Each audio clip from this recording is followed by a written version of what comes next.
Welcome in. Today, I want to talk about the Battlefield 6 beta. We're going to address the good, the bad, and the ugly. But first, if you like content like this, why not hit that like button and subscribe?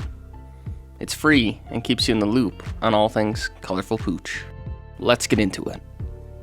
So, let's start out with what I liked about the beta. I thought the game looked really good graphically. I didn't experience any hiccups or frame stuttering like I get sometimes with other online FPS games. To be honest, that's mostly a Call of Duty problem for me. I also thought the gun animations were clean and smooth looking and really elevated the experience. I like when the guns feel like they have weight and feel different from one another. The LMGs felt and handled differently than the ARs, and those felt different than the SMGs. And finally, I thought the character models and skins looked appropriate for the game I was playing. There wasn't a shark or princess running around in my squad. We were just a bunch of normal looking soldiers, and I can appreciate that. I do hope that EA keeps the skins realistic for the whole Battlefield 6 lifecycle, but time will tell on that. It is nice to just boot up into a game without all the skin bullshit, but I'm sure there will be paid skins in the full release. All I ask is just keep it realistic, and it should be fine. This isn't related to the beta, but I'm excited that there's going to be a bot mode in Battlefield 6 with full progression. That's an awesome idea. It's almost like an idea that I suggested Call of Duty should do. This one feature is going to be why I buy Battlefield 6 in the first place. Now, for what I didn't like about the beta. This section will be a bit longer, but it's not because the game is horribly built. It just seems easier to spot what I didn't like than what I did. First, there needs to be some sort of rework on the engineer class and repairing vehicles. It wasn't a huge issue, but there were a couple matches where one team would have like 3 players behind the tank, constantly repairing it so it would never get destroyed. This could be fixed by adding a cooldown on the repair tool instead of just reloading it. Like in game, it would just overheat and cool down for like 30 seconds. The 30 seconds would be on a global timer too, so the engineer couldn't just kill themselves and start repairing the tank right away. Second, controller needs to be optimized better. I played both mouse and keyboard and controller for the beta, and honestly, mouse and keyboard felt better for aiming. I don't know if it's because there is low aim assist for controller, but trying to shoot players from far away on controller was pretty difficult. I didn't mess with the settings or anything, so there could have been a better setting for it, but with controller support, I am expecting it to work right out of the box if the game is developed by a AAA studio. Third, matchmaking and map design needs to be fixed in Rush. I played Rush for a couple of hours, so like 12 matches, and only defended 3 times. The terrible part about this is that the defenders usually would win these games too. This appeared to happen because the maps were designed poorly in some situations. For example, Iberian Offensive is practically unwinnable as attackers. After the first 2 rush objectives, you will never win because the defender spawn is right on the 2 bomb objectives.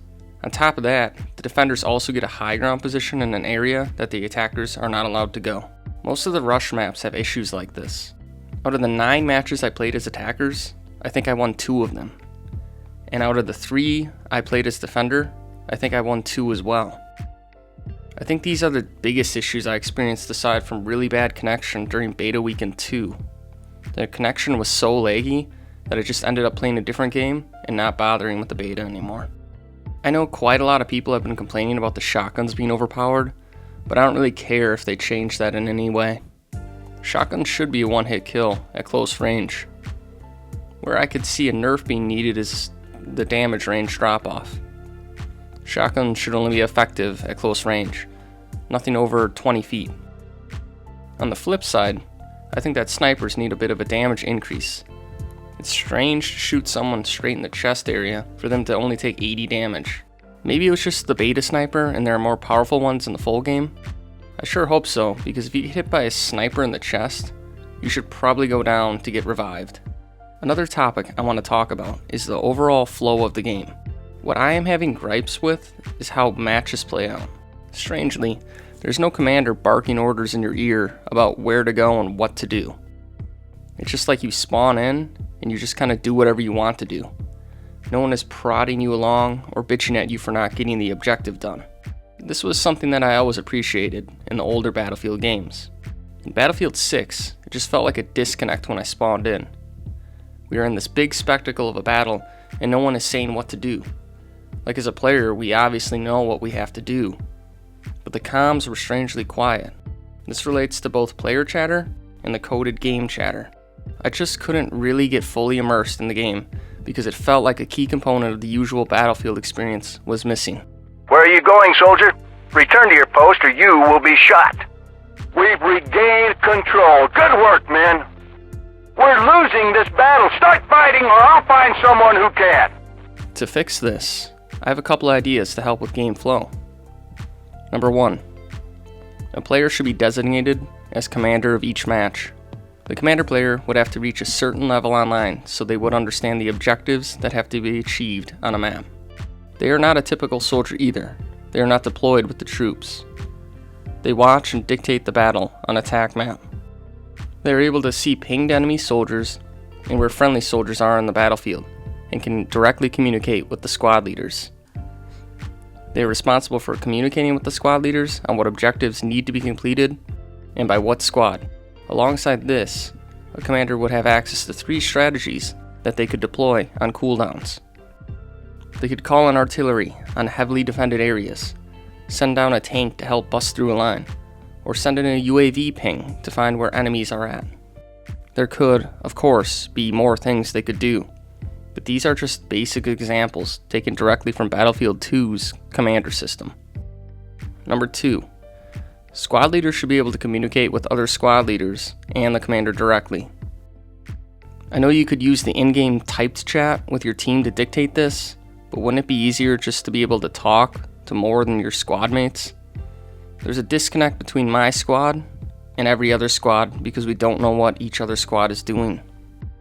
A squad leader would be able to bridge this communication gap and let their squad mates know what needs to be done by their squad specifically, because the squad leader would know what all the other allied squads are doing.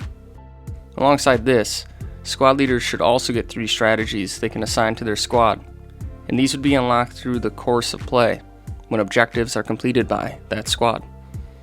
Maybe they could buff their squad's reload speed by 20%, increase normal revive speed by 50%, or some other third thing that I can't think of right now. Better squads that are actually playing the objective should be rewarded. What I am suggesting here would introduce a game flow rather than just chaos. It would also make a squad leader different than just a normal squad member, because the squad leader of a squad should be different. The only problem here is that it relies on players communicating with one another to actually get shit done. Just imagine how fun this could all play out if ideas like this were implemented into the game. The last subject I want to talk about is labeling this game as another Call of Duty killer. It's not. Stop hyping up non-Call of Duty first-person shooter games to take the throne that Call of Duty sits on. Battlefield and Call of Duty have coexisted for decades now, with Call of Duty consistently outselling Battlefield. They aren't even the same type of game, aside from both being FPSs, so comparing them isn't even really fair. Battlefield is more based on squad play and teamwork, while Call of Duty is a little bit more selfish, as you can take over a whole match with kill streaks if you are good enough. If you are just going for kills in Battlefield and not playing a deathmatch mode, then you are useless. You can get away with that in Call of Duty, but not in Battlefield. All of you people saying that Battlefield 6 is going to kill Call of Duty then can stick with Battlefield 6 when Black Ops 7 comes out. But let's be honest, that isn't going to happen. I'll see you in Black Ops 7. In the end, the Battlefield 6 beta wasn't some revolutionary take on the Battlefield series. It played a little more chaotic than I remember Battlefield playing, but was the typical Battlefield experience. The thing is, I don't want to just keep playing the same stuff over and over.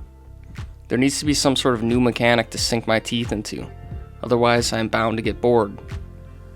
I've played this game already. I played a better one. It was called Battlefield 3.